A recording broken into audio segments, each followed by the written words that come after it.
মুদাসসির ইমাম। আপনাদের সকলকে ওয়েলকাম জানাই। আমরা এই এক্সপোটা অর্গানাইজ করছি। প্রথমে আমি আমার টিম থেকে একটু ইন্ট্রোডাকশন করিয়ে দিই।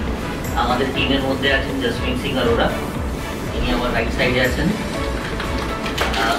ইনি হচ্ছেন নাসিরউদ্দিন মন্ডল, আর আপনার প্রভাকর থাপা। নমস্কার, শুভ সন্ধ্যা। আর আমরা এই যে এক্সিবিশনটা করার জন্য আজকে এই যে কেবল অ্যাসোসিয়েশন যে সবাইকে ডেকেছি আর আপনারা এসছেন, সবাই বহুত প্রচুর ধন্যবাদ।